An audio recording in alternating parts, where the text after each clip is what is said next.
తోటి సహోదరులందరికీ మన ప్రభువును రక్షకుడైన యేసుక్రీస్తు నామంలో మీ అందరికీ వందనాలు తెలియజేస్తూ ఉన్నాం.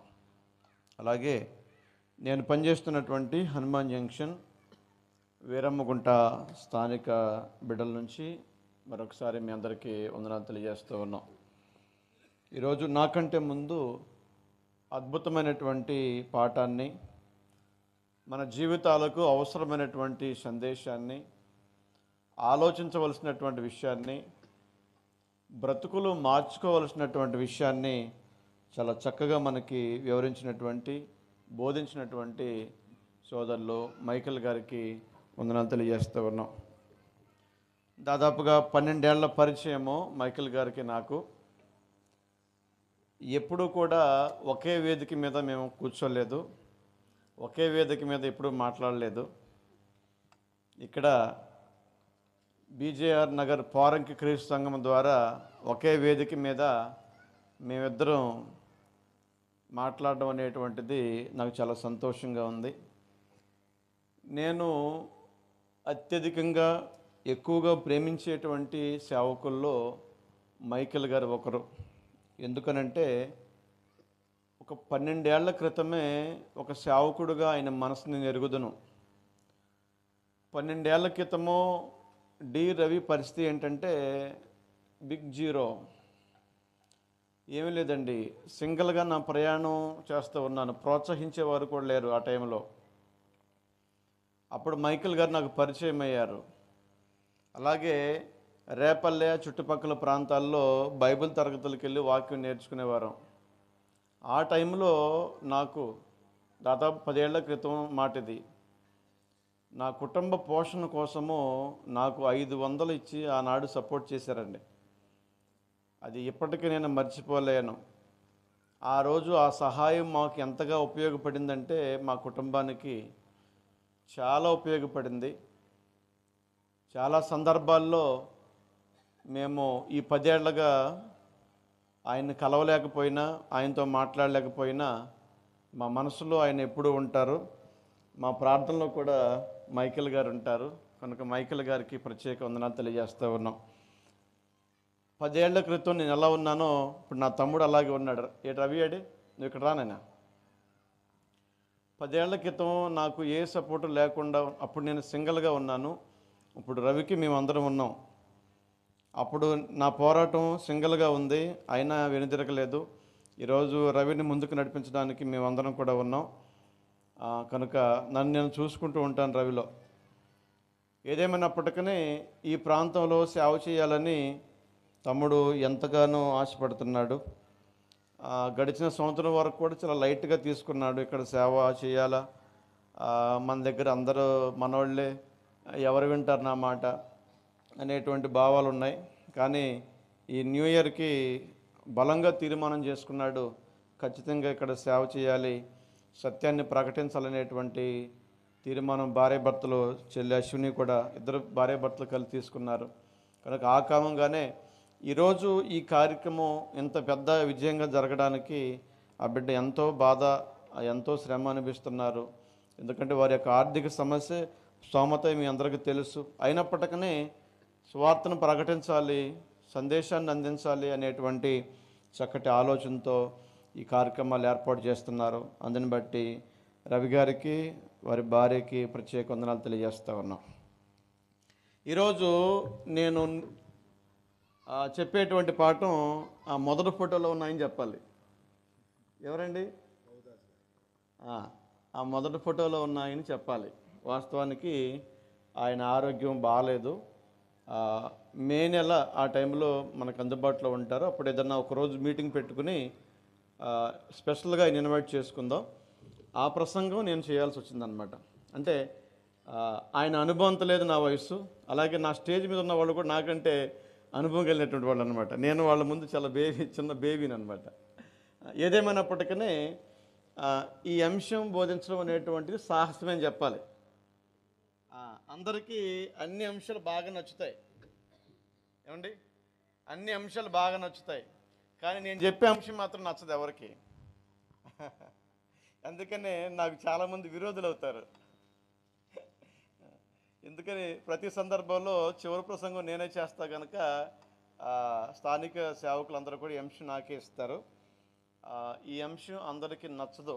కారణం ఏంటంటే మనుషులు రకరకాలైనటువంటి ఆలోచనలతో వాళ్ళు ఒక కమిట్మెంట్స్ అన్నీ చేసేసుకున్నారు.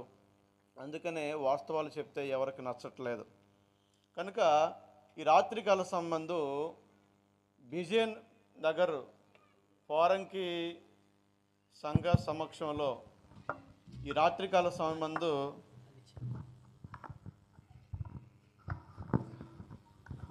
ఈ అంశాన్ని మీతో మాట్లాడాలని ఆలోచన కలిగి ఉన్నాను. దానికంటే ముందు 3 ప్రశ్నలు మిమ్మల్ని అడుగుతా. అడగమంటారా? ఏంటి ప్రశ్న అనగానే కరెంట్ పోయింది?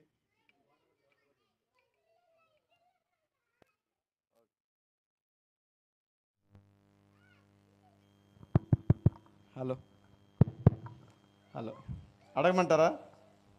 ఏమో అడగమంటారా? దేవుడు నిజమా అబద్ధమా? నిజమన్న వాళ్ళు చేయొద్దండి. ఓకే, మీ చేతిలో ఉన్నటువంటి ఈ గ్రంథము నిజమా అబద్ధమా? నిజమన్న వాళ్ళు చేయొద్దండి. గ్రంథం పైకెత్తి. మూడో ప్రశ్న అడగమంటారా? మీరు నిజం నమ్ముతారా అబద్ధం నమ్ముతారా? మేము నిజం నమ్ముతాం అన్న వాళ్ళు చేయొద్దండి. కొంతమంది చాలా తెలుగుగా చేయత్తలేదు కనుక చేయత్తకపోయినా మీరు నిజమే నమ్ముతారని నేను అనుకుంటున్నాను. ఈరోజు మనం నేర్చుకోబోయేటువంటి అంశం ఏంటంటే బైబిల్ గ్రంథమందు ఉన్నటువంటి సంఘము. బైబిల్ గ్రంథమందు ఉన్నటువంటి సంఘము లేక సంఘమును కూర్చున్నటువంటి సత్యము అనేటువంటి పాఠాన్ని మనం ధ్యానం చేద్దాం. ఈ పాఠములో 7 ప్రశ్నలు మనం వేసుకుని వాటికి సమాధానం వెతుక్కుందామండి. ఎన్ని ప్రశ్నలు? 7 ప్రశ్నలు మనం వేసుకుని వాటికి సమాధానాన్ని మనం గ్రంథంలో మనం వెతుకుదాం. దేవుడంటే నిజమని ఒప్పుకున్నారు, గ్రంథం అంటే నిజమని ఒప్పుకున్నారు. మేము నిజమే నమ్ముతామని మీ నోటి ద్వారా ఒప్పుకోవడం జరిగింది. ఈ రాత్రికాల సంబంధం బైబిల్ గ్రంథం మనకు నేర్పేటువంటి వాస్తవాన్ని మనము ఆలోచించేద్దాం. ప్రసంగి గ్రంథము 7వ అధ్యాయము 24 వచ్చి మీరు చూసినట్లయితే సత్యమైనది లోతుగా ఉంది, సత్యమైనది లోతుగా ఉందట, దాన్ని పరిశీలన చేయవాడెవరో అని మహాజ్ఞాని అయినటువంటి సొలొమోను గారు మాట్లాడుతున్నారు. ఒకసారి చదివి సహాయం చేయండి. 7వ అధ్యాయం 24 వచనము. సత్యమైనది దూరముగాను బహులోతుగాను ఉన్నది, దాన్ని పరిశీలన చేయగలవాడెవడు? వివేచకుడు. చాలండి. సత్యం ఎలా ఉందట? దూరముగా ఉంది, లోతుగా ఉంది. ఇక్కడ కాలేజీ స్టూడెంట్స్ ఉన్నారు, హౌస్ వైఫ్స్ ఉన్నారు, ఎంప్లాయీస్ చాలామంది ఉన్నారు. మీ ఉద్యోగాల్లో కానివ్వండి లేకపోతే మీ కాలేజీల్లో కానివ్వండి కష్టమైనటువంటి ప్రశ్న వచ్చినప్పుడు ఇది ఎందుకులే నాకు అనుకుంటారా? లేకపోతే దాన్ని తెలుసుకుని దాన్ని సాల్వ్ చేసేటువంటి ప్రయత్నం చేస్తారా? ఏం చేస్తారు? మీ జీవితంలో, మీ కుటుంబంలో, మీ ఎగ్జామ్లో లేకపోతే మీ ఇతరిత ఏ వృత్తులు అయితే చేస్తున్నారో ఆ వృత్తుల్లో ఒక కష్టమైనటువంటి ప్రశ్న వచ్చింది. ఆ ప్రశ్న మీరు ఏం చేస్తారు? ఇది నాకెందుకులని వదిలేస్తారా? ఏం చేస్తామండి మనం? ఏం చేస్తామండి? అది ఎంత కష్టమైనా, ఆ లెక్క ఎంత కష్టమైనా దాన్ని పరిష్కరిస్తామా? పరిష్కరించమా? ఖచ్చితంగా పరిష్కరిస్తాము. ఈరోజు మనం నేర్చుకోబోయేటువంటి అంశం కూడా చాలా లోతైనటువంటి భావాలతో కూడుకున్నటువంటి అంశం కనుక దానిని మనము అలాగే పరిశీలన చేయవలసినటువంటి అవసరం ఉందని మీకు ప్రేమతో తెలియజేస్తూ ఉన్నాను. మొదటి ప్రశ్న, ఈ అంశంలో మొదటి ప్రశ్న ఏంటంటే, నేను సంఘమును గురించి ఎందుకు తెలుసుకోవాలి? ఈ 4 సత్యాల్లో సువార్తను గూర్చినటువంటి సత్యము, క్రీస్తును గూర్చినటువంటి సత్యము, రక్షణ గూర్చినటువంటి సత్యము, సంఘమును గూర్చినటువంటి సత్యము, ఈ 3 సత్యాలు వినిపించబడినాయి కదా. మరి 4వ సత్యం మనకు అవసరమా అంటే అవసరమే. ఎందుకు అవసరము? ఎందుకు అవసరం అంటే పై మూడు కూడా ఈ 4వ సంఘం అనేటువంటి సత్యమును చూశారు, దాని మీద ఆధారపడి ఉంది. ఈ పై చెప్పినటువంటి 3 అంశాలు కూడా చివరాఖరికి ఎక్కడికి వచ్చి ఆగుతాయి అంటే, ఎక్కడికి వచ్చి ఆగుతాయండి? సంఘము దగ్గరకు వచ్చి ఆగాలి. కనుక అందుకనే ఈ సంఘమును గురించినటువంటి మనకు తెలుసుకోవాల్సినటువంటి అవసరం ఉందండి. కీర్తన గ్రంథము 26వ కీర్తన 8వ వచనం మీరు చూసినట్లయితే సంఘమును గురించి ఎందుకు తెలుసుకోవాలంటే, సంఘము దేవుడు నివసించే చోటు కాబట్టి, దేవుడు ఎక్కడైతే నివసిస్తాడో ఆ చోటును కనుక మనం వెతుక్కుంటే, ఆ చోటును కనుక మనం పరిశీలన చేసుకుంటే మన కుటుంబాలు కూడా దీవించబడతాయి. ఒకసారి చదువుకుందాం, కీర్తన గ్రంథము 26వ కీర్తన 8వ వచనం చదువుకుందాం. యెహోవా నీ నివాస మందిరమును, నీ తేజో మహిమను స్థలమును నేను ప్రేమించుచున్నాను. యెహోవా నీ నివాస మందిరము అంటే సంఘము దేవుని నివాసము. అందుకని మనం ఏం తెలుసుకోవాలి ఏమా? అందుకని ఏం తెలుసుకోవాలి? సంఘమును గురించి మనము తెలుసుకోవాలి. కొరింథీయులకు రాసిన 2వ పత్రిక 6వ అధ్యాయం 16 నుంచి 18 వచనాలు మీరు చూసినట్లయితే సంఘము ద్వారానే దేవుడు మనతో నివసించాలనుకుంటున్నాడు. ఆయన నువ్వు సంఘానికి వెలుపల ఉంటే దేవుడు నీతో నివసించాలనుకోవట్లేదు. నువ్వు సంఘంలో ఉంటేనే దేవుడు నీతో కలిసి నివసించాలనుకుంటున్నాడు. ఒకసారి చదువుకుందాం, కొరింథీయులకు రాసిన 2వ పత్రిక 6వ అధ్యాయము 16 నుంచి 18 వచనాలండి. మనము జీవము గల దేవుని ఆలయమై ఉన్నాము. అందుకు దేవుడు ఇలాగ సెలవిచ్చున్నాడు, నేను వారిలో నివసించి సంతరింతును, నేను వారి దేవుడినై ఉందును, వారు నా ప్రజలై ఉందురు, కావున మీరు వారి మధ్య నుండి బయలువెడలి. ఇక్కడ మనం చదివినట్లయితే దేవుని ఆలయమునకు విగ్రహములతో ఏమీ పొందిక మనము జీవముగల దేవుని ఆలయమై ఉన్నాము. అందుకు దేవుడు ఇలాగ సెలవిస్తున్నాడు, నేను వారితో నివసించి సంచరింతును. అంటే ఈ మాట మనకేం తెలియజేస్తూ ఉంది? దేవుడు సంఘములో ఎవరైతే ఉంటారో ఆ సంఘములతో ఉన్నవారితోనే దేవుడు నివసించాలని ఆలోచన కలిగి ఉన్నారు. అందుకనే ఈనాడు సంఘమును గురించి మనం తెలుసుకోవాలి. ఎఫెసీ పత్రిక 2వ అధ్యాయం 19వ వచనం చూసినట్లయితే మనము దేవుని ఇంటి వారం కాబట్టి, లేక సంఘము దేవుని ఇల్లు కాబట్టి ఆ సంఘమును గురించి మనం నేర్చుకోవాలి ప్రియులరా. ఎఫెసీ 2వ అధ్యాయం 19వ వచనము కాబట్టి మీరిక మీదట పరజనులను పరదేశులై ఉండక పరిశుద్ధులతో ఏకపట్నస్తులను దేవుని ఇంటి వారు. సంఘము దేవుని ఇల్లు. 3 కారణాలు. నేను సంఘమును గురించి ఎందుకు తెలుసుకోవాలంటే 3 కారణాలండి. 1, సంఘము దేవుని నివాసం కాబట్టి. 2, సంఘము ద్వారానే దేవుడు మనతో నివసించాలనుకున్నాడు కాబట్టి. 3, సంఘము దేవుని ఇల్లు కాబట్టి ఆ సంఘముల గురించి మనం నేర్చుకోవాలి. ఈ 3 కారణాలు బట్టి ఈనాడు నేను సంఘాన్ని గురించి నేర్చుకోవాలి. నాకు సువార్త చాలండి, నాకు క్రీస్తుని గురించి సమాచారం సరిపోద్దండి, రక్షణ గురించి చాలండి, సంఘంతో నాకు పని లేదంటే కుదరదు. సంఘము చాలా చాలా కీలకమైంది. సంఘము ద్వారానే దేవుడు మనల్ని దీవించాలనుకునే ఆలోచన కలిగి ఉన్నారు. కనుక ఆ సంఘమును గురించి నేర్చుకునేటప్పుడు మనము చాలా జాగ్రత్తగా నేర్చుకోవాలని మీకు ప్రేమతో తెలియజేస్తూ ఉన్నాను. ఇక రెండవ ప్రశ్న ఏంటంటే, సంఘం అనే పదానికి అర్థం ఏంటి? ఈరోజు మీరు ఎక్కడెక్కడికైతే ప్రార్థనకి వెళ్తున్నారో నాకు తెలియదు, కానీ అక్కడికి వెళ్ళేటువంటి ప్రార్థనకి వెళ్ళేటువంటి ఆ సేవకుని మీరు అడగండి, సంఘం అనే పదానికి అర్థం ఏంటి చెప్పండి. ఎవరు ఈనాడు వాక్యం చెప్పేటువంటి వాళ్ళు కూడా సంఘం అనే పదానికి అర్థం తెలియదండి. సంఘం అంటే ఏంటో తెలుసండి? సంఘం అంటే బిల్డింగ్ కాదండి, సంఘం అంటే షెడ్డు కాదండి, సంఘం అంటే పిలువబడిన వారండి. ఎక్లీషియా అనేటువంటి గ్రీకు పదం నుంచి సంఘం అనేటువంటి పదం తర్జుమా చేయబడింది. ఈ ఎక్లీషియా అనేటువంటి గ్రీకు పదం మొదట ఎవరు ఉపయోగించారంటే యేసు ప్రభు వారు ఉపయోగించారు. మత్తయి 16:18లో అక్కడ సంఘం అనే పదానికి ఎక్లీషియా అనేటువంటి గ్రీకు పదం ఉపయోగించబడింది. దాని అర్థం ఏంటో తెలుసండి? పిలువబడిన వారు అని అర్థం. సంఘం అంటే రక్షణ పొందిన సమూహము. సంఘం అంటే పరిశుద్ధుల గుంపు. సంఘం అంటే షెల్టర్ కాదు. చాలామంది ఏమనుకుంటున్నారంటే ఈ చర్చి ఆకారాలు చూపించి, ఏంటి బిల్డింగ్ ఆకారాలు చూపించి, మా చూడండి ఎంత గొప్ప చర్చో, మా చూడండి ఎంత పెద్ద భవనం అనుకుంటున్నారండి. నాతోటి ప్రియమైనటువంటి దేవుని బిడ్డలారా, ఈ భవనాలన్నీ ఒకనాటికి ఏమవుతాయండి? ఏమండి, ఈ భవనాలన్నీ ఒకనాటికి శిథిలమైపోతాయి. దేవుని మందిరం అంటే భౌతిక సంబంధమైనటువంటి భవనం కాదు.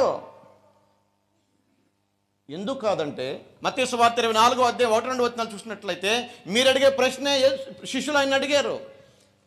ఏం చూపించారు తెలుసా? ఆయనకి ఒక పెద్ద దేవాలయాన్ని చూపించి, దేవాలయ శిఖరం చూపించి, ఆ దేవాలయ మహిమను గురించి, ఆ కట్టడాన్ని గురించి గొప్పగా చెప్తున్నారండి. ఎవరికి? యేసు ప్రభు వారికి చెప్తున్నారండి, గొప్పగా చెప్తున్నారు. ఒకసారి చదువుకుందామండి అన్నమాట. యేసు దేవాలయం నుండి బయలుదేరి వెళుచుండగా, యేసు దేవాలయం నుండి బయలుకి వెళుచుండగా ఆయన శిష్యులు ఆ దేవాలయపు కట్టడలో ఆయనకు మనం చూపిస్తున్నట్టే ఏం చూపిస్తాం? మా చర్చ్ చూడండి ఎంత గొప్పదో, మా చర్చ్ ఎంత భక్తో అని మనం చూపిస్తాం కదండి. అలాగే శిష్యులు కూడా ఏమనుకున్నారు? ఆ దేవాలయం చూపించి ఆ కట్టడలు చూపిస్తున్నారండి యేసుప్రభు వారికి. అప్పుడు యేసుప్రభు వారు ఏమన్నారంటే, అందుకు ఆయన మీరు ఇవన్నీ చూచున్నారు కదా, రాతి మీద రాయి ఒకటైనను ఇక్కడ నిలిచిండకుండా పడదోయబడునని మీతో నిశ్చయముగా చెప్పుచున్నానని వారితో. అంటే యేసుప్రభు ఏమన్నాడండి ఇక్కడ? అమ్మా వింటున్నారా? యేసుప్రభు ఏమన్నాడండి? రాయి మీద రాయి కట్టింది బిల్డింగ్ అయినా ఏదైనా కూడా ఏమైపోద్దట? ఒకనాటికి కూలిపోద్ది. దేవుని మందిరం అంటే బిల్డింగ్ కాదు. దేవుని మందిరం అంటే ఒక షెల్టర్ కాదు. దేవుని మందిరం అంటే పిలువబడిన వారు. దేవుని మందిరం అంటే రక్షణ పొందిన సమూహము దేవుని మందిరం. కొరింథీయులకు రాసిన మొదటి పత్రిక 1వ అధ్యాయం 2వ వచనం చూసినట్లయితే సంఘం అంటే పిలువబడిన వారు అనేటువంటి మాట మనం చదువుకున్నాం కదా, అనుకున్నాం కదా. అక్కడ ఆ వచనం మనకు కనపడుతుందండి. కొరింథీలో ఉన్న దేవుని సంఘమునకు అనగా చూడండి, సంఘమునకు అనగా క్రీస్తు యేసునందు పరిశుద్ధపరచబడిన వారైన పరిశుద్ధులుగా ఉండుటకు పిలువబడిన వారే సంఘము. ఎవరండి? పిలువబడిన వారే సంఘము. ఎక్కడి నుంచి పిలిచాడు ఆయన? లోకములో నుండి, చీకట్లో నుండి, సాతాను అధికారంలో నుండి, అంధకార బంధకాల నుండి, అన్య బోధల నుండి, తప్పుడు బోధల నుండి చచ్చినటువంటి మన జీవితాల్ని క్రీస్తు వెలిగించడానికి పిలుస్తున్నాడు. ఎఫెసీ 2:1 అంటాడు కదండి, మీరు అపరాధముల చేతను పాపముల చేత చచ్చిన వారు ఉండగా క్రీస్తు మిమ్మల్ని బ్రతికించను అంటాడండి. పేతురు మొదటి పత్రిక 2వ అధ్యాయం 9వ వచనం మీరు చూసినట్లయితే అయితే మీరు చీకట్లో నుండి ఆశ్చర్యకరమైన తన వెలుగులోనికి మిమ్మల్ని పిలిచిన, చాలండి, తన వెలుగులోనికి మిమ్మల్ని పిలిచిన దేవుడు. ఎక్కడ పిలుస్తున్నాండి? చీకటిలో ఉన్న మనల్ని వెలుగులోనికి పిలుస్తున్నాండి. ఈ వెలుగులోనికి ఎవరైతే పిలువబడతారో, ఎవరైతే సువార్తను గుర్చినటువంటి సందేశాన్ని వింటారో, ఎవరైతే క్రీస్తు గుర్చినటువంటి సందేశాన్ని వింటారో, ఎవరైతే రక్షణ గుర్చినటువంటి సందేశాన్ని విని గ్రహిస్తారో వారిని సంఘములో చేరుస్తారు. ఆ చేర్చబడిన వారే సంఘము, వారే పరిశుద్ధులుగా ఉండడానికి పిలువబడిన వారు అని గ్రంథం మనకు తెలియజేస్తూ ఉంది. కనుక రెండవ ప్రశ్నకి మన ఆన్సర్ ఏంటంటే, సంఘం అనే పదానికి అర్థం ఏంటండి? పిలువబడిన వారు. కనుక సంఘం అంటే భౌతిక సంబంధమైన షెల్టర్. ఏమండి? భౌతిక సంబంధమైన షెల్టర్ సంఘము కాదు. ఒకవేళ అదే సంఘం అనుకుంటే యేసుప్రభు ఏమన్నాడు? రాయి మీద రాయి పెట్టి కట్టింది ఏమొద్దట?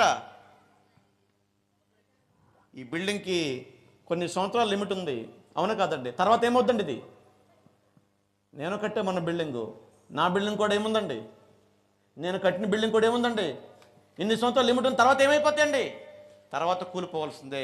కానీ దేవుని మందిరము, దేవుని సంఘము అది కూలిపోయేది కాదనే విషయాన్ని మనం అర్థం చేసుకోవాలి. రక్షింపబడిన సమూహమే సంఘము. ఇక మూడో ప్రశ్నకి వెళ్తామండి. మూడో ప్రశ్న ఏంటనంటే, సంఘమును కూర్చున్న అనాది దేవుని సంకల్పం ఏంటి, లేక అనాది దేవుని ప్రణాళిక ఏంటి? ఏ ప్రణాళిక లేకుండానే సంఘము ప్రారంభించబడిందా? ఏ ప్రణాళికను, ఏ ఉద్దేశం లేకుండానే ఈనాడు క్రీస్తు సంఘం ఉందా? ఏ ఉద్దేశం తెలియబడకుండానే కేరవ్ గారు ఇక్కడ సంఘాన్ని ప్రారంభించారా? ఉద్దేశం ఉంది. ఆ ఉద్దేశం ఏంటో మనం తెలుసుకోవాలి.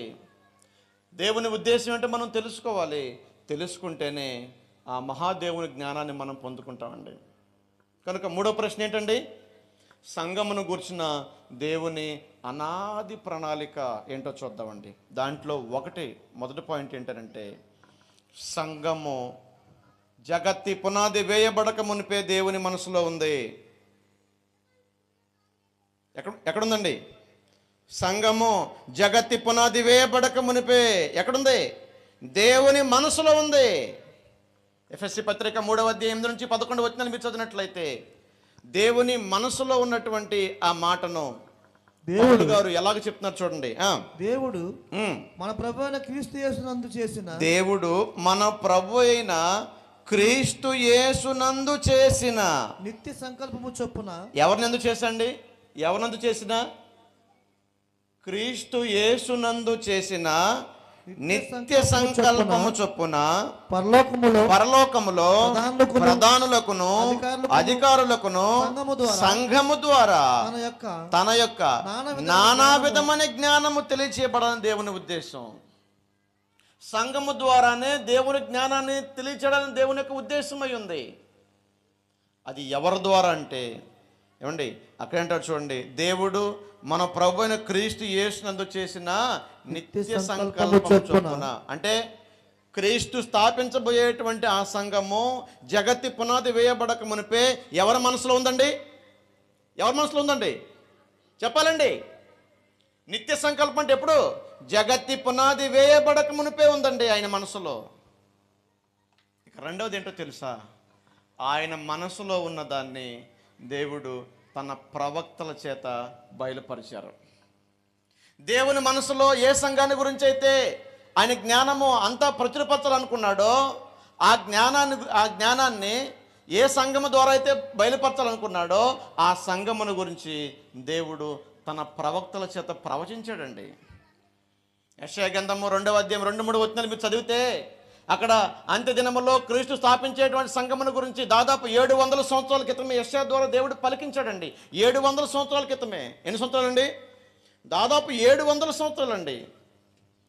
700 సంవత్సరాల క్రితమే దాదాపుగా యెషయా ద్వారా ప్రవచించినటువంటి ఆ ప్రవచనాన్ని ఇప్పుడు మనం చదువుతున్నాం. చదవండి యెషయా గ్రంథం 2వ అధ్యాయం 2-3 వచనాలు. అంత్య దినములలో పర్వతముల పైన యెహోవా మందిర పర్వతము పర్వత శిఖరమున స్థిరపరచబడి కొండల కంటే ఎత్తుగా ఎత్తబడును. ఏంటిది? దేవుని మందిర పర్వతము. ఏ కాలములో? అంత్యకాలములో దేవుని మందిర పర్వతము ఎత్తబడుతుంది, అది స్థిరపడుతుంది అనేటువంటి విషయాన్ని ఎవరు ప్రవచించారు ఇక్కడ? ఎవరండి? యెషయా ప్రవచించారు. ఎన్ని వందల సంవత్సరాల క్రితం? దాదాపు 700 సంవత్సరాల క్రితము యెషయా ప్రవచించారండి. ఇదేదో రవి గారికి స్థాపించినటువంటి సంఘము 2025లో పుట్టింది కాదండి. జగత్తి పునాది వేయబడక మునిపే దేవుని మనసులో ఉంది. ఆయన మనసులో ఉన్న దాన్ని ప్రవక్తల చేత ప్రవచించారండి. ప్రవచనం అంటే ఏంటండి అమ్మ? ప్రవచనం అంటే ఏంటమ్మా? ప్రవచనాలు మీకు అందరూ తెలుసు కదా. ప్రవచనం అంటే ఏంటి? జరగబోయేదాన్ని ముందుగానే చెప్పడము. అంటే క్రీస్తు కట్టబోయేటువంటి సంఘమును గురించి యెషయా ప్రవక్త చేత ముందుగానే దేవుడు ప్రవచించాడు యెషయా గ్రంథం 2వ అధ్యాయములో. ఇక మూడవది ఏంటో తెలుసా? మూడవది ఏంటంటే ప్రవక్తలు ప్రవచించినటువంటి ఆ సంఘాన్ని గురించి ప్రభు వాగ్దానం చేశాడండి. ఎవరండి? ప్రవక్తలు ఏ సంఘాన్ని గురించి అయితే ప్రవచించారో ఆ సంఘముని గురించి ప్రభువారు వాగ్దానం చేశాడండి. మత్తయి సువార్త 16:18 అండి. అందరూ బైబిల్ తీయాలండి. ఇది చివరి రోజు. మీరు నాకు లాస్ట్ ప్రశ్న సమాధానం ఇచ్చారు. ఏంటి లాస్ట్ ప్రశ్న? ఏ సమాధానం ఇచ్చారు మీరు నాకు? మేము నిజమే నమ్ముతాం, అబద్ధాన్ని నమ్మన్నారు. మీరు నిజం నమ్మాలంటే బైబిల్ తెరవాలి. అందరూ బైబిల్ తెరవాలండి. అందరూ ఓపెన్ మైండ్తో ఉండాలి ఇక్కడ మనం. ఓపెన్ మైండ్తో ఉంటేనే దేవుని వాక్యం మన జీవితాలను వెలిగిస్తుంది. అది మీరు గుర్తుపెట్టుకోండి. చదువు నాయనా. మరియు నువ్వు పేతురువు ఈ బండ మీద నా సంఘమును కట్టుదును. అక్కడ ప్రభు ఏం చేస్తున్నాడండి? అక్కడ వాగ్దానం చేస్తున్నాడు, త్వరలో నేను కడతాను. ఎవరు? ఈ బండ మీద మై చర్చ్, నా సంఘము. ఎవరన్నారన్నమాట? ఎవరన్నారండి ఈ మాట? స్వయంగా యేసు ప్రభు వారు అన్నారు, నా సంఘాన్ని కడతాను. ఒక సంఘం స్థాపించబడిందంటే ఆ సంఘాన్ని నిర్మించేటువంటి వ్యక్తి వాగ్దానం చేసి ఉండాలి. ఏ వాగ్దానం లేకుండా సంఘం ఉందంటే అది సంఘం కాదది. ఈనాడు చాలామంది, దాదాపు 60-70 వేలు సంఘాలు ఉన్నాయండి. మరి ఏది క్రీస్తుకు సంబంధించింది అంటే ఏది క్రీస్తుకు సంబంధించింది కాదండి. ఎందుకంటే బైబిల్ దగ్గరకు వస్తే అన్నీ ఆగిపోవాల్సిందే, బైబిల్ దగ్గరకు వస్తే అన్నీ మూతపడాల్సిందే. అందుకంటే క్రీస్తు సంఘం వాళ్ళు అంటే భయం అండి. ఎందుకని? చెప్పే 4 మాటలైనా నిజం చెప్తారు వాళ్ళని. మోసం చేయడం వాళ్ళకి తెలియదు, అబద్ధాలు చెప్పడం తెలియదు, డబ్బులు గుంజుకోవడం తెలియదు, సంపాదించుకోవడం తెలియదు. వాస్తవం చెప్పడమే. సంపాదించుకోవడానికి కూడికలు పెట్టలేదు. ఏమండి? మీ ద్వారా మన్నన పొందుకోవాలి, అబ్బో రవి గారు బాగా మీటింగ్ పెట్టాడు అని మీ ద్వారా జేజేలు కొట్టించుకోవడానికి ఈ మీటింగ్ పెట్టలేదండి. సత్యాన్ని ప్రకటించాలి, అదే కాన్సెప్ట్. ఇంకా వేరే ఆలోచన లేదండి, వేరే ఆలోచన లేదు. అది మీరు మనసులో పెట్టుకోండి. 3 విషయాలు. 1, దేవుని మనసులో ఉంది క్రీస్తు కట్టే సంఘం. 2వది, క్రీస్తు కట్టే సంఘాన్ని గురించి ఆయన మనసులో ఉన్న విషయాన్ని ప్రవక్తల చేత దేవుడు ప్రవచించారు. 3వది, ప్రవక్తలు ప్రవచించినటువంటి ఆ సంఘాన్ని గురించి కట్టేటువంటి యేసు ప్రభువారే స్వయంగా వాగ్దానం చేశారు. ఏంటి? నా సంఘమును కట్టుదును, నా సంఘమును కట్టుదును అని. ఇక 4వది ఏంటి చూద్దాం. ఇంకా చాలా విషయాలు. ఇంకా 4వది ఏంటి చూసినట్లయితే, ప్రవచనాల ఆధారంగా సంఘం స్థాపించబడింది. ఏ ఆధారంగా? మొదట దేవుని మనసులో ఉంది, తర్వాత ప్రవక్తల చేత ప్రవచించారు ఆయన, తర్వాత ప్రభువే స్వయంగా వాగ్దానం చేశాడు. ఆ వాగ్దానం చేయబడినటువంటి ఆయన సంఘము ఎప్పుడు స్థాపించబడిందో తెలుసా అండి? ఎప్పుడు స్థాపించబడిందంటే క్రీస్తు శకము 33వ సంవత్సరంలో పెంతెకొస్తు అనే పండగ దినాన 3000 మందితో సంఘము ప్రారంభించబడింది. ఎన్ని వేల మంది అండి? 3000 మందితో సంఘం ప్రారంభించబడింది. ఇదిగోండి బయట సంఘాల జాతకాలన్నీ తెచ్చాను నేను. మాది తల్లి సంఘం అంటున్నారు. ఏది తల్లి సంఘం? రోమన్ క్యాథలిక్ 606లో వచ్చింది. క్రీస్తు సంఘము 33వ సంవత్సరంలో యెరూషలేములో ప్రారంభించబడింది. ఇప్పుడు తల్లి సంఘం ఏదో చెప్పండి మీరు. తల్లి సంఘం ఏదండి? చరిత్ర మీరు గూగుల్లోకి వెళ్ళి సెర్చ్ చేయండి. చరిత్ర ఆధారాలతో మనం తెలుసుకోవాలి. అబద్ధాలు నమ్మకూడదండి. ఈనాడు అబద్ధం ఎక్కువ నమ్ముతున్నారు. నేను పేపర్స్ ఇచ్చాను, తర్వాత రవి దగ్గర పేపర్స్ ఉంటే తీసుకోండి. ఏ సంవత్సరంలో ఏ సంఘం ప్రారంభించబడిందో లిస్ట్ ఇచ్చాను నేను, తీసుకోండి. చదవడానికి మనకు టైం లేదు. క్రీస్తు శకము 33వ సంవత్సరంలో యెరూషలేములో పెంతెకొస్తు పండగ దినాన 3000 మందితో క్రీస్తు తన స్వరక్తం ఇచ్చి సంపాదించారు సంఘాన్ని. ఆ తర్వాత 606లో బోనిఫేస్ III అనే విశ్వాస భ్రష్టత్వం ఏర్పడింది. బోనిఫేస్ III అనేటువంటి వ్యక్తి సంఘంలోంచి చీలికగా మారి రోమన్ క్యాథలిక్ ప్రారంభించాడు. ఆ తర్వాత పుట్టగొడుగులాగా ఒకటి ఈరోజు 60-70 వేలు సంఘాలు అయిపోయినాయి. ఎన్నండి? 60-70 వేలు సంఘాలు అయిపోయినాయి. బైబిల్లో ఉన్నదండి ఒకటే, దేర్ ఇస్ వన్ చర్చ్. ఆయన ఎన్ని సంఘాలు కడతాన్నాడు? మై చర్చ్, నా సంఘమును కట్టుదును, నా సంఘమును కట్టుదునన్న ఆయన మాట క్రీస్తు శకం 33వ సంవత్సరంలో నెరవేర్చబడింది. అపోస్తులుగా 2వ అధ్యాయము 1 నుంచి 47 వచనాలు మీరు రాసుకోండి. అక్కడ ఆ విషయాలు మనకి తెలుస్తాయి. పేతురు ప్రసంగము ద్వారా అక్కడ సంఘము ప్రారంభించబడినట్లుగా గ్రంథం తెలియజేస్తూ ఉంది. ఈరోజు ఈ ప్రసంగాల ద్వారా ఒక్కలైనా మారుతారేమో, ఒక్కలైనా వాస్తవం తెలుసుకుంటారేమో, ఒక్కలైనా సత్య సంఘంలోకి వస్తారేమో అనేటువంటి ఒక ఆశ అండి. ఏమి లేదండి ఆశ. వాస్తవంలోనికి వస్తారనే ఆశ, వాస్తవాన్ని తెలుసుకుంటారనే ఆశ. అంతే తప్ప వేరొకటి లేదని మేము లేదో మార్చాలని కాదండి, వాస్తవం చెప్పడానికి వచ్చామండి మేము ఇక్కడ. అర్థం చేసుకోండి, అన్నీ అన్నీ బంగారం బంగారం. ఇందాక సోదరులు చెప్పారు, వెండిని ఏం చేశారట, వెండి పాత్రను ఏం చేశారట, టెస్ట్ అయితే అమ్మినటువంటి అంగడిలో అమ్మినటువంటి ఆయన ఏదైతే చెప్పాడో అదంతా ఏమైందండి, రాంగ్ అయింది. మరలా దాన్ని వెల తిరిగి ఇచ్చాడు. మీరు కూడా ఏం చేయాలి, అన్నీ చేస్తారు కదండి పరీక్ష, మరి ఎందుకు వాస్తవాన్ని పరీక్ష చేయరు? పరిశీలన చేయండి.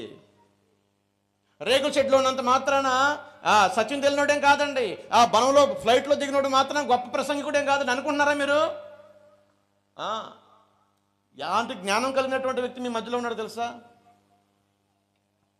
మీకు చాలా ఆర్డినరీ పర్సన్గా కనపడవచ్చు ఆయన. రవి చాలా జ్ఞానం కలిగినటువంటి అబ్బాయి. నాకు లేడేంటి అలాంటి తమ్ముడు అనుకుంటానండి నేను.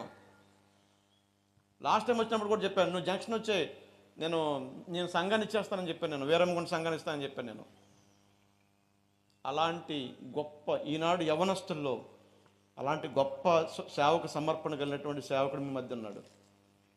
రానంటున్నాడు ఇక్కడ నుంచి అబ్బాయి. సరే నువ్వు రాకపోతే మేమే వచ్చి సపోర్ట్ చేస్తామని చెప్పేసి మేమే వస్తున్నాం ఆయన దగ్గరికి. కనుక అర్థం చేసుకోండి ప్రియులారా, 3 ప్రశ్నలు మనం నేర్చుకున్నాం.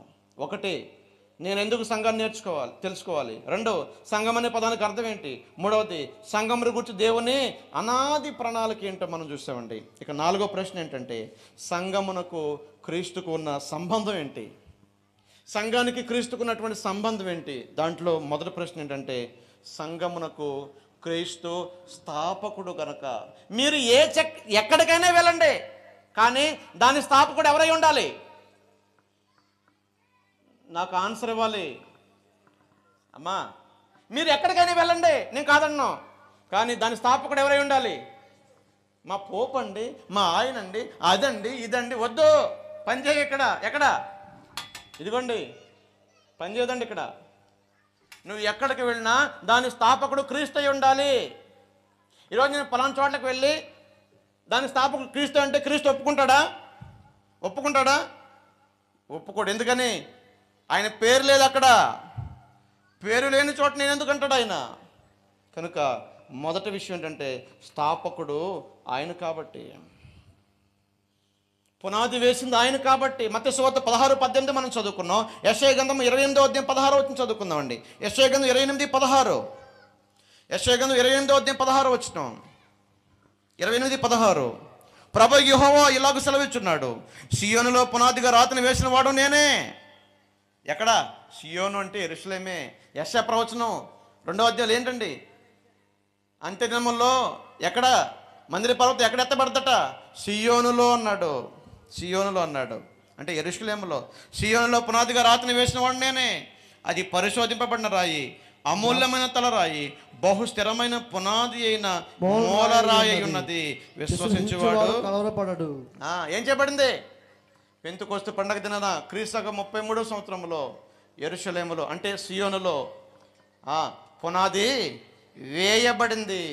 ఏమైబడిందండి? పునాది వేయబడింది. ఆ పునాది ఎవరో తెలుసా? అండి? ఆ పునాది యేసు ప్రభువారే అంటాడండి. కొరింథీయులకు రాసిన మొదటి పత్రిక 3వ అధ్యాయము. 10-11 వచనాలండి. కొరింథీయులకు రాసిన మొదటి పత్రిక 3వ అధ్యాయం 10-11 వచనాలు. దేవుడు నాకు అనుగ్రహించిన గొప్ప చొప్పున నేను నేర్పడి అయిన శిల్పకారుని వలె పునాది వేసి తిని మరి ఒకడు దాని మీద కట్టుచున్నాడు. ప్రతివాడు దాని మీద ఎలా కట్టుచున్నాడో జాగ్రత్తగా చూచుకొనవలెను. వేయబడి తప్ప మరి ఒక పునాది ఎవడో వేయనేరడు. ఆ పునాది యేసుక్రీస్తే. ఆల్రెడీ ఆయన ఏం వేసాడు 33 సంవత్సరంలో? అమ్మా వింటున్నారా తల్లి? నా మాట వినపడుతుందా? ఆల్రెడీ 33 సంవత్సరం ఏం వేసాడు ఆయన? పునాది వేసి అంటే సంఘం. మరి నువ్వేవాడవే సంఘం నేను ప్రారంభిస్తానడానికి? పౌలు గారు ఏమన్నాడండి అక్కడ 11 వచనం, వేయబడినది తప్ప మరి ఒక పునాది ఎవడో వేయనేరడు. ఆ పునాది యేసుక్రీస్తే. ఆల్రెడీ వేయబడింది కదా.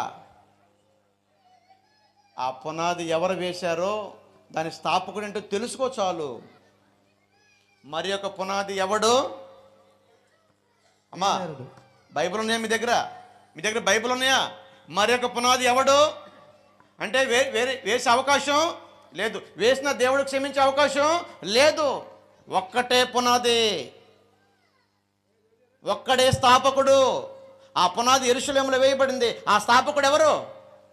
స్వయంగా మైకేల్ గారు చెప్పినట్లుగా, నిన్న రాజ్కుమార్ గారు చెప్పినట్లుగా, యేసు ప్రభువారు తన స్వరక్తం చేత స్థాపించబడింది. అది ఆయన రక్తం చేత స్థాపించబడింది, అది ఆయన సంఘం. కనుక జాగ్రత్తగా మనం ఆలోచన చేయాలి, అవసరం ఉంది.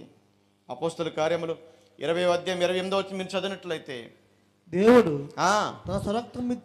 తన స్వరక్తం ఇచ్చి సంపాదించిన తన సంఘమును కాయుటకు. మళ్ళీ చెప్తాను, మీరు ఎక్కడికైనా వెళ్ళండి, నాకు అభ్యంతరం లేదు. ఏ చర్చికైనా వెళ్ళండి, నాకు అభ్యంతరం లేదు. బట్ దానికోసం క్రీస్తు ఏం ఖర్చు ఉండాలి? అమ్మా వింటున్నారా? దానికోసం క్రీస్తు ఏం ఖర్చు ఉండాలి చెప్పాలి? రక్తం ఖర్చు ఉండాలి. పెంతెకొస్తున్నటువంటి వాళ్ళు వస్తారు, మాది క్రీస్తు సంఘం అంటారు, క్రీస్తు సంబంధించింది అంటారు. యేసు ప్రభువు దగ్గరికి వెళ్ళితే ఆయన ఏమంటాడు? ఆ సంఘం కోసం రక్తం కార్చని అంటాడా లేదా? ఏమండి, ఆయన సంఘం కోసం రక్తం కారుస్తాడా?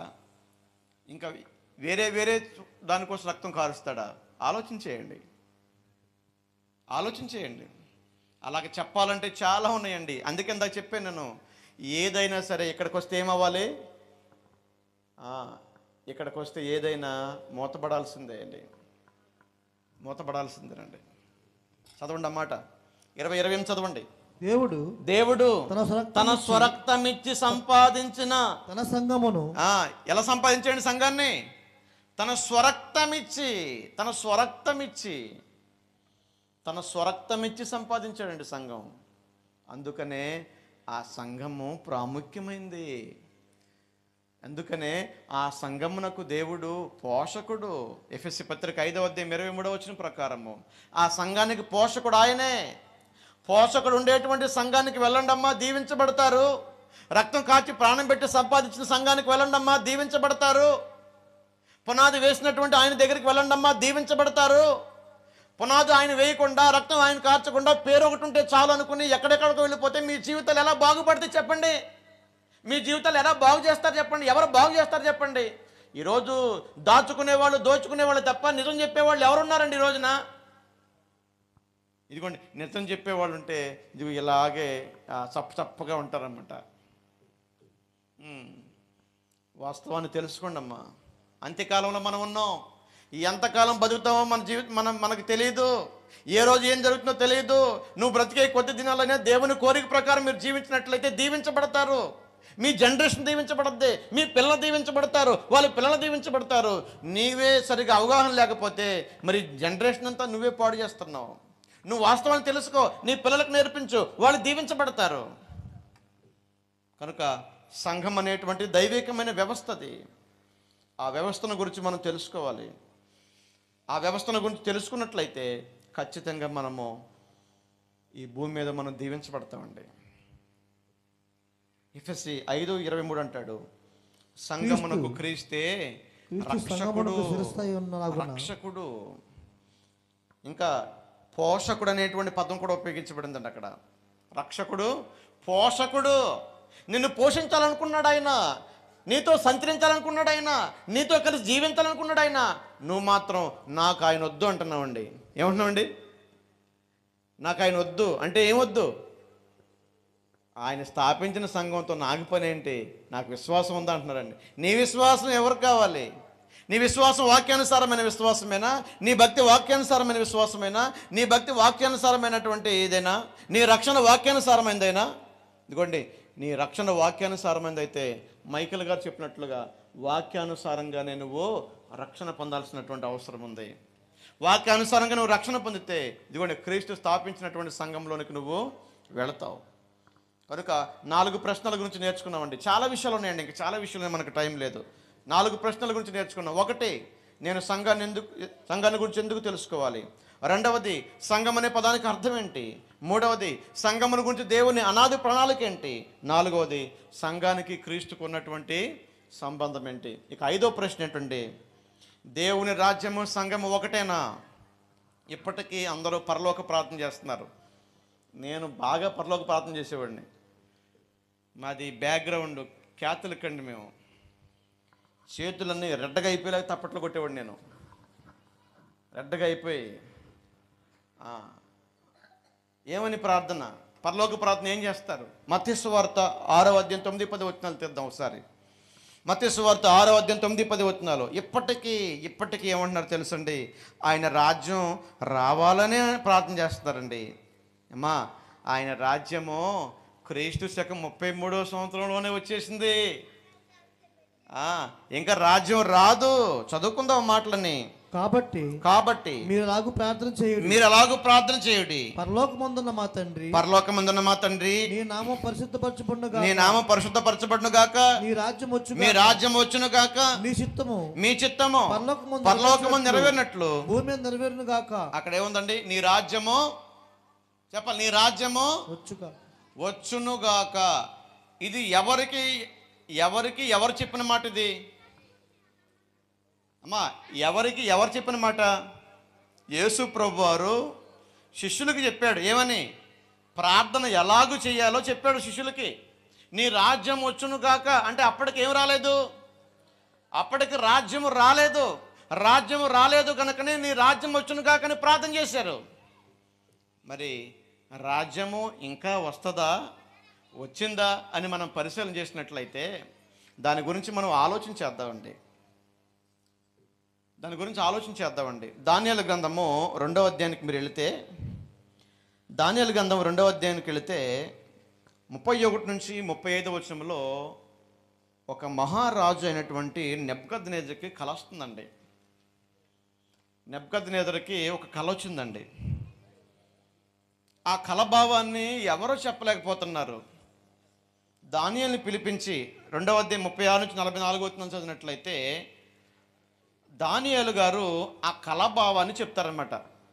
ఎవరికి వచ్చింది కళ? నెబుకద్నెజరుకి వచ్చినటువంటి కళ. ఆ భావాన్ని ఎవరు చెప్తున్నారు? దానియేలు గారు చెప్తున్నారు.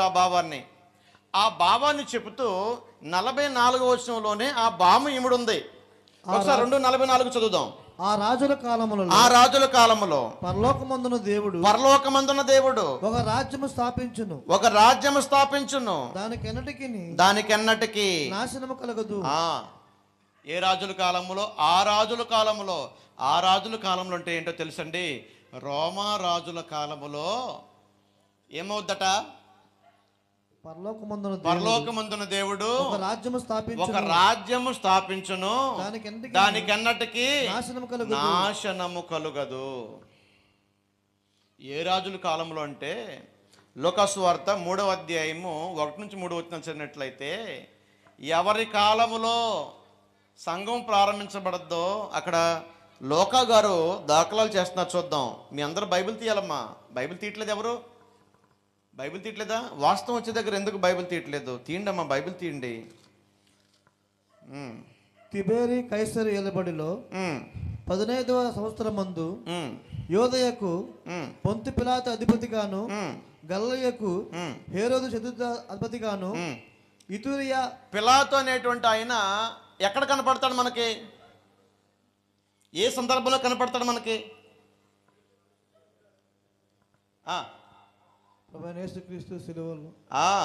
యేసు ప్రభు వారు సిలువ వేయబడేటువంటి ఆ కాలంలో పొంతి పిలాతు మనకు కనపడతాడు. ఇక్కడ ఇందాక ప్రవచనంలో ఆ రాజుల కాలంలో ఉన్నాం కదా, ఏ రాజుల కాలంలో అనేటువంటిది ఇక్కడ ఒక లిస్ట్ ఇచ్చాడు. ఒకసారి చదువున్నాను 1వ వచనం దగ్గర నుంచి. తిబెరీ కైసరు ఏలుబడిలో 15వ సంవత్సరం మందు యోదయకు పొంతి పిలాతు అధిపతిగాను, గలిలయకు హేరోదు చతుర్థాధిపతిగాను, ఇతురియా త్రకోనితి దేశములకు అతని తమ్ముడైన ఫిలిప్పు అధిపతిగాను, అబిలేనే దేశమునకు లోసానియ అధిపతిగాను, అన్నయు కయపయు ప్రధాన యాజకులుగాను. అన్నయ్య కైప కూడా ఎక్కడ కనపడతారు మనకి? అన్నయ్య కైప ఇంకా పొంతి పిలాతు ఎక్కడ ఏ సందర్భంలో కనపడతారు? యేసు ప్రభు వారి యొక్క శిలువ మరణం టైంలో వాళ్ళు కనపడతారు.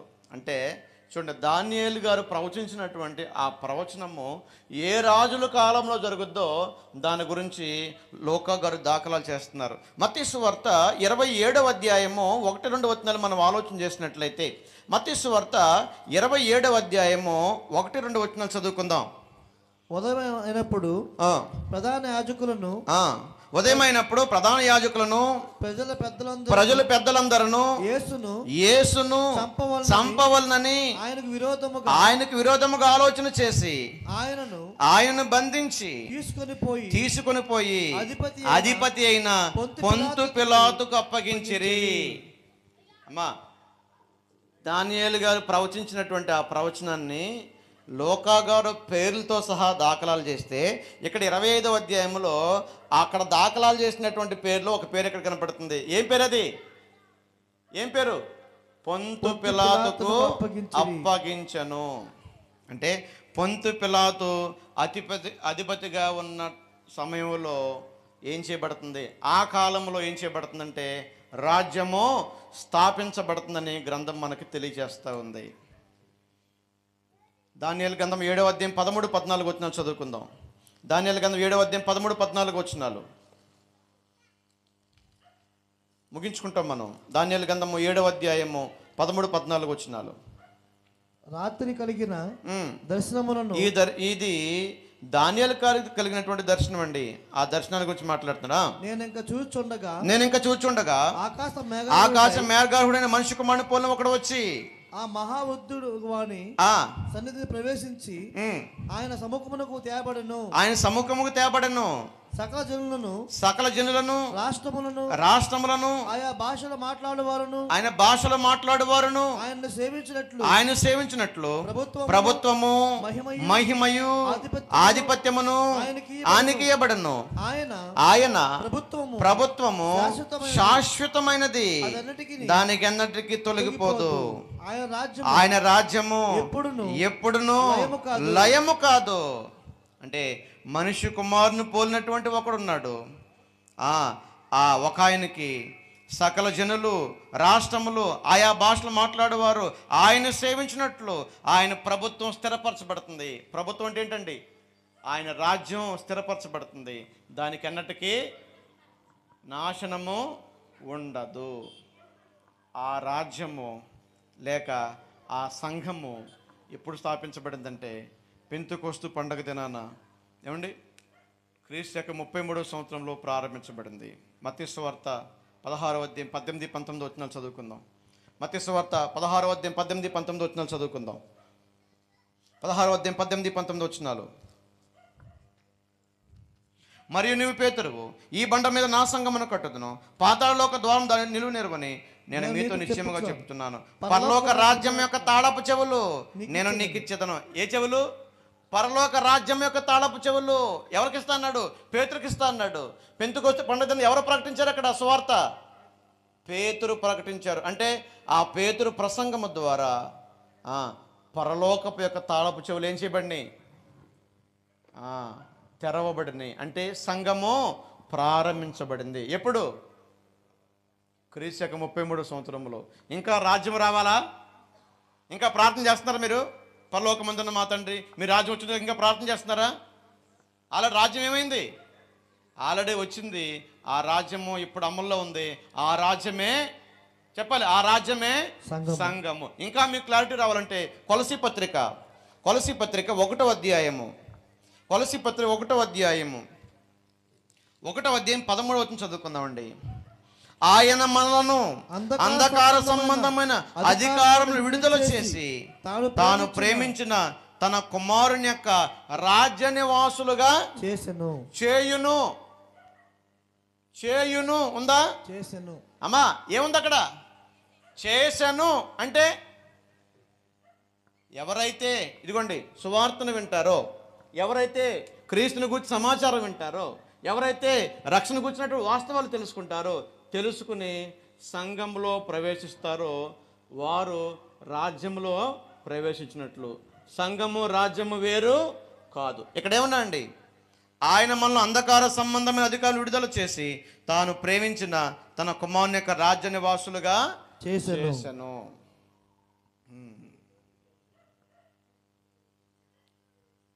దానియేలు గ్రంథము 7:27 చాలా గొప్ప మాట ఉందండి అక్కడ. ఏంటో తెలుసా? ఆ రాజ్యం అట పరిశుద్ధులకే చెందుద్దట, పరిశుద్ధపరచబడిన వారికి చెందుతట. అందరూ నేను క్రీస్తు సంఘం అంటే ఒప్పుకోడట ఆయన. అందరూ నేను ప్రభు సంబంధించిన ఒప్పుకోడట. పరిశుద్ధులకే, వాక్యానుసారంగా ఎవరైతే పిలబడతారో ఆ రాజ్యం వాళ్ళకే చెందుద్దట. ఒకసారి దానియేలు గ్రంథం 7:27 చదువుకుందామండి. దానియేలు గ్రంథం 7:27. ఆకాశమంతటి కిందనున్న రాజ్యమును, ఆకాశమంతటి కింద ఉన్న రాజ్యమును, అధికారమును, రాజ్య మహత్యమును, మహోన్నతిని పరిశుద్ధులు చెందును. ఆయన రాజ్యము నిత్యము నిలుచును. పరిశుద్ధులకే చెందుద్ది. ఆయన రాజ్యము నిత్యము నిలుచును. ఇప్పుడు క్రీస్తు స్థాపించిన దైవికమైన వ్యవస్థలో ఉందామా? క్రీస్తుకు సంబంధం లేని వాటిలో ఉందామా? మీరే తెలుసుకోండి. ఎక్కడుందామండి అమ్మా? ఎక్కడుందాం? క్రీస్తు స్థాపించినటువంటి దైవికమైన వ్యవస్థ ఆయన రాజ్యము, అంటే ఆయన సంఘము. ఏంటి ఆ సంఘము? ఆ సంఘానికి ఏంటి పేరంటే క్రీస్తు సంఘమని బైబిల్ గ్రంథంలో రోమా 16:16 మనకి తెలియచేస్తూ ఉంది. సంఘము ఒక ఐక్యతను సూచిస్తూ ఉంది. కనుక యేసు ప్రభువారు స్థాపించినటువంటి ఆ సంఘాన్ని గుర్తెరగండి. ఆ సంఘంలో ప్రవేశించాలంటే 6వ ప్రశ్న అదేనండి. 6వ ప్రశ్న ఏంటో తెలుసా? క్రీస్తు స్థాపించిన సంఘంలో సభ్యత్వం పొందాలంటే నేనేం చేయాలి? సోదరులు మైకేల్ గారు చెప్పారు, వినాలి, తర్వాత ఏం చేయాలి? విశ్వసించాలి, మారు మనసు పొందాలి, యేసు ప్రభువును ఒప్పుకోవాలి, బాప్తిస్మము పొందాలి. అలా పొందితేనే క్రీస్తు స్థాపించినటువంటి ఆ రాజ్యములో, ఆ సంఘములో మనం సభ్యులుగా ఉంటాం. ఇక 7వ ప్రశ్న అండి. 7వ ప్రశ్న ఏంటో తెలుసా? ఆ సంఘములో సభ్యత్వం పొందడం వల్ల మనకు కలిగేటువంటి లాభం ఏంటి? ఇవి మనం చూద్దామండి. ఇది ఎక్కడికి వచ్చినా మనం ఎక్కడికి రావాలి. ఏ లాభం లేకుండా మనం ఏం చేయం. కనుక మనం ఒక చర్చికి వెళ్తున్నామంటే ఏదో ఒక లాభాన్ని ఆశించే వెళ్తాం. మన కుటుంబాలు దీవించబడతాయనో, మన బతుకులు బాగుపడాలని ఆలోచన చేస్తాం. అలాగే ఎక్కడ మన జీవితాల్లో ఉంటే మన కుటుంబాలు దీవించబడతాయో అది మీరు నిర్ణయించుకోండి. కొన్ని వచనాలు చదువుకుందామండి. కీర్తన గ్రంథము 65వ కీర్తన 4వ వచనం చదివినట్లయితే, క్రీస్తు స్థాపించినటువంటి సంఘంలో కనుక నువ్వు సభ్యత్వం పొందుకుంటే దేవుడు నిన్ను మేలు చేత తృప్తిపరుస్తాడట. ఏం చేత? నేను మేలు చేత తృప్తి పొందాలనుకున్న వాళ్ళు చేతండి. నేను నా కుటుంబం మేలు చేత తృప్తి పొందాలనుకున్న వాళ్ళు చేతండి. కొంతమంది ఎత్తట్లా వద్దా? మారేష్ గారు మీకు వద్దా? దేవుడు మేలు చేత మేము తృప్తిపరచాలంటే అండి క్రీస్తు స్థాపించినటువంటి సంఘంలో ఉండాలి. ఒకసారి కీర్తన 65వ కీర్తన 4వ వచనం అండి. 65:4. నీ ఆవరణములో నివసించినట్లు. ఆవరణమన్నా, సంఘమన్నా, గుడారమన్నా, మందిరమన్నా, దేవుని ఇల్లన్నా ఒక్కటే. నీ ఆవరణములో అంటే నీ మందిరములో అంటే నీ సంఘములో నివసించినట్లు నీవు ఏర్పరచుకొని చేర్చుకున్న వాడు ధన్యుడు. నీ పరిశుద్ధాలము చేత, నీ మందిరం మేలు చేత మేము తృప్తి పొందుదాము. ఏం చేస్తాటండి? ఆయన పరిశుద్ధ ఆలయానికి మనం వస్తే మేలు చేత ఏం చేస్తాడు మనల్ని? అమ్మా చెప్పాలి. ఆశీర్వాదాలకు వచ్చాం. మీకు నచ్చిన మాటలు ఇయ్యి ఆశీర్వాదాలు. మేలు చేత తృప్తిపరుస్తాడు నీ కుటుంబాన్ని. 36వ కీర్తన 8వ వచనం కూడా చదవండి. 36:8 నీ మందిరం యొక్క సమృద్ధి వలన నీ మందిరం యొక్క సమృద్ధి వలన వారు సంతృప్తి నొందుచున్నారు. దేవుని మందిరములో సంతృప్తి ఉందనే విషయాన్ని మీకు తెలియజేస్తూ ఉన్నాను. ఇంకా రెండోది మనం చూసినట్లయితే కీర్తన గ్రంథం 84 కీర్తన 4వ వచనంలో ఆయన సంఘానికి వస్తే మనం ధన్యులం అవుతామటండి. ఏమవుతామట? దీవించబడిన వారం అవుతామట. మనం దీవించబడతామట. ఒకసారి త్వరగా చదువుకుందామండి. నీ ఆవరణములో ఆవరణం అంటే ఏమనుకున్నామండి? ఆవరణం అంటే ఏమనుకున్నాం? ఆవరణమన్నా, గుడారమన్నా, మందిరమన్నా, సంఘము అన్నా ఒక్కటే.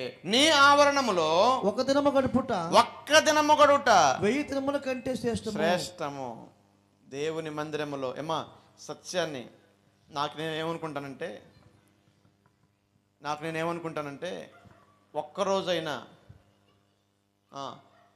నా బ్రతుకు దినాల్లో, నా ఆఖరి దినాల్లో క్రీస్తు క్రీస్తులో ఉండి చనిపోవాలనుకుంటాను నేను. నాకు బలమైనటువంటి కోరిక. కనుక సత్యములో మనం గనక జీవించినట్లయితే రేపొద్దున మనం జీవించే జీవితమే మన భవిష్యత్తు నిర్ణయిస్తుందనే విషయాన్ని మీకు తెలియజేస్తా ఉన్నాను. 92వ కీర్తన 13వ చదివినట్లయితే ఆయన ఆవడంలో నాటబడిన వారు వర్ధిల్లుతారట. ఈరోజు ఈరోజు చెప్పినటువంటి ప్రసంగాలు విని మారాలని నువ్వు తీర్మానం చేసుకుంటే నిన్ను వర్ధిల్లింప చేయడానికి ఆయన సిద్ధంగా ఉన్నారు. వర్ధిల్లడానికి నువ్వు సిద్ధంగా ఉన్నావా? తృప్తి పొందడానికి సిద్ధంగా ఉన్నావా? మేలు పొందడానికి సిద్ధంగా ఉన్నావా? దీవించబడ్డానికి సిద్ధంగా ఉన్నావా? అలా సిద్ధంగా ఉన్నట్లయితే క్రీస్తు స్థాపించినటువంటి సంఘములో నువ్వు సభ్యత్వం పొందు, వాక్యానుసారమైన జీవితాన్ని అలవర్చుకో, నీ జీవితాన్ని దేవుడు మారుస్తారు. చదువు ఒకసారి 92వ కీర్తన 13వ వచనం. యెహోవా మందిరములో నాటబడిన వారై.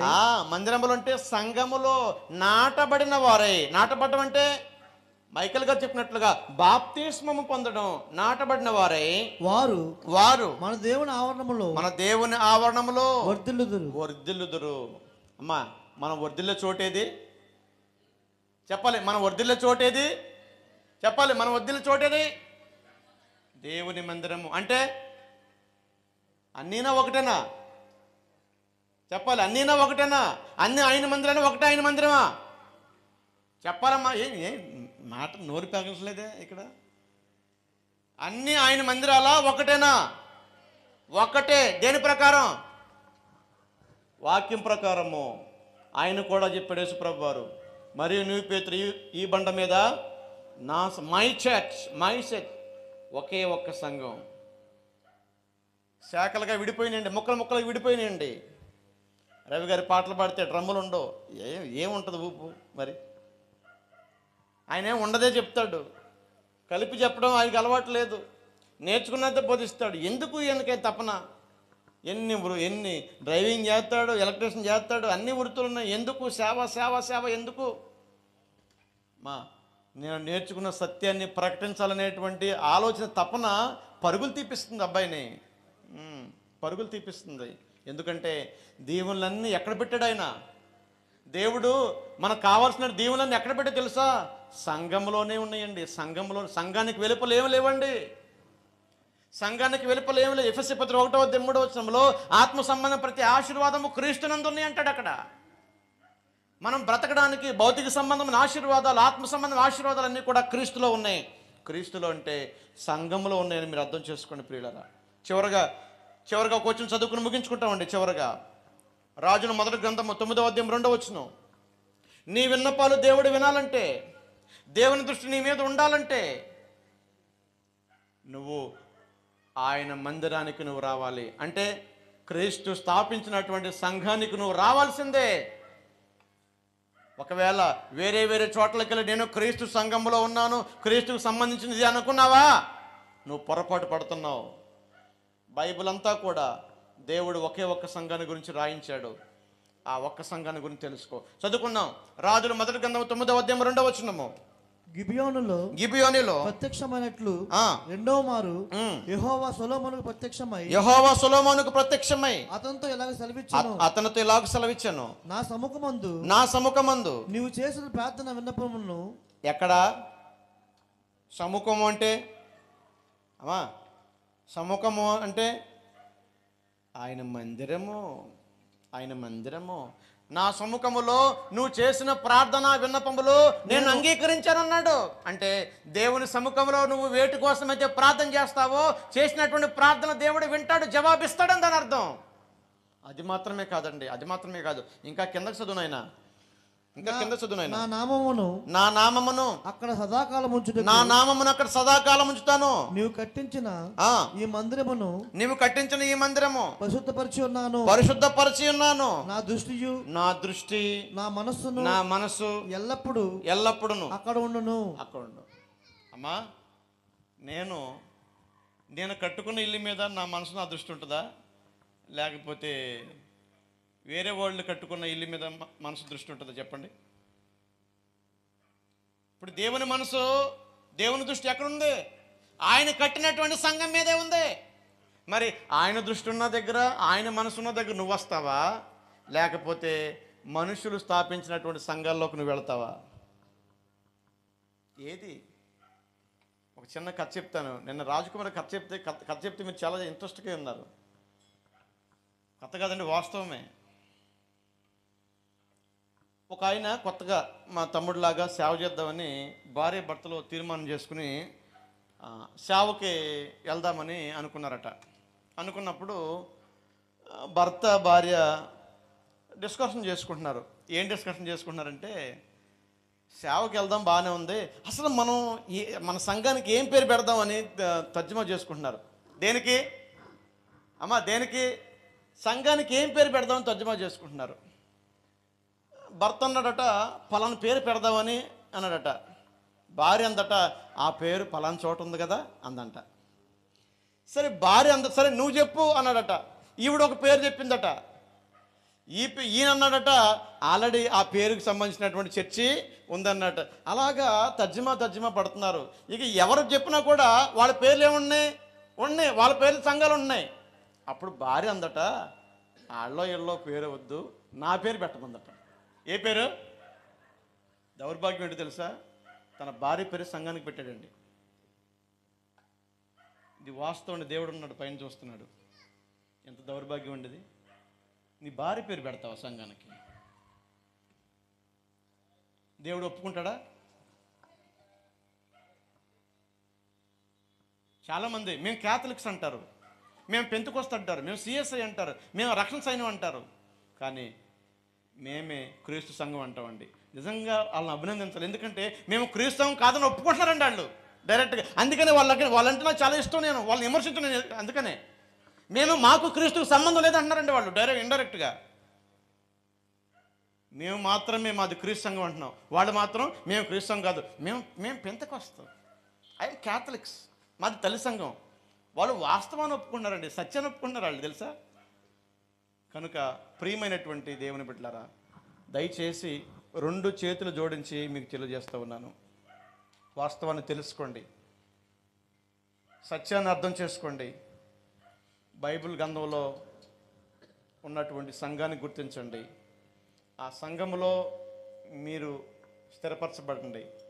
దేవుడు మిమ్మల్ని, మీ కుటుంబాన్ని దేవుడు దీవిస్తారు. సంఘమును కూర్చున్నటువంటి చరిత్ర చాలా ఉందండి, ఇంకా చాలా విషయాలు ఉన్నాయి. కొంతవరకు మాత్రమే నేర్చుకున్నాం. మీ మధ్యలో తమ్ముడు పైకి రా ఒకసారి. మీ మధ్యలో తమ్ముడు తిరుగుతూ ఉన్నారు. చాలా చాలా బాగా వాకింగ్ చెప్పగలిగేటువంటి సామర్థ్యం తమ్ముడికి ఉంది. ఈరోజు సంఘముల గురించి నేను కొంత సమాచారం చెప్పాను. మీరు మీ కుటుంబాలు దీవించబడాలని మీరు ఇంట్రెస్ట్ కలిగి ఉంటే అందరిలాగా పోతారా, వాక్యం దగ్గరికి వస్తారా? మీరు నాకు ఇందాక సమాధానం ఇచ్చారు. 3వ ప్రశ్న అడిగా. ఏం ప్రశ్న? మీరు సత్యాన్ని నమ్ముతారా? మరి సత్య సంఘం ఏది? వాక్యానుసారంగా చెప్పండి, నా మాటలొద్దు. వాక్యానుసారం సత్య సంఘం ఏది? క్రీస్తు స్థాపించిన క్రీస్తు సంఘమే. కొంతవరకు చెప్పాం. ఇదిగోండి, మీ మధ్య ఉన్నాడు తమ్ముడు, ఇంకా బాగా వాక్యం చెప్పగలరు. రండి, మీ ఇంటికి పిలిపించుకోండి, మీరు రండి, వచ్చి నేర్చుకోండి. మీ కుటుంబాలు దీవించబడతాయి. ఆశీర్వాదాలన్నీ క్రీస్తులోనే దేవుడు ఇమిడ్చారు.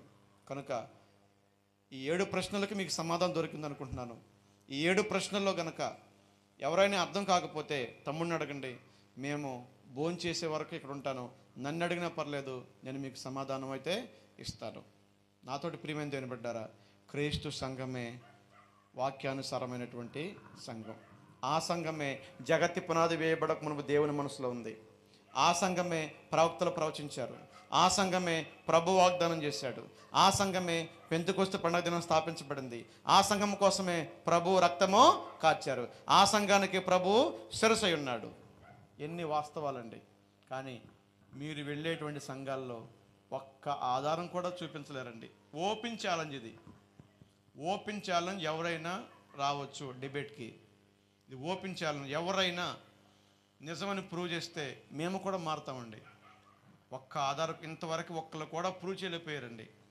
కనుక అర్థం చేసుకోండి, సత్యాన్ని వెంబడించాలని ప్రేమతో తెలియజేస్తూ మీ అందరికీ వందనాలు తెలియజేస్తా ఉన్నాం. అందరికీ వందనాలండి.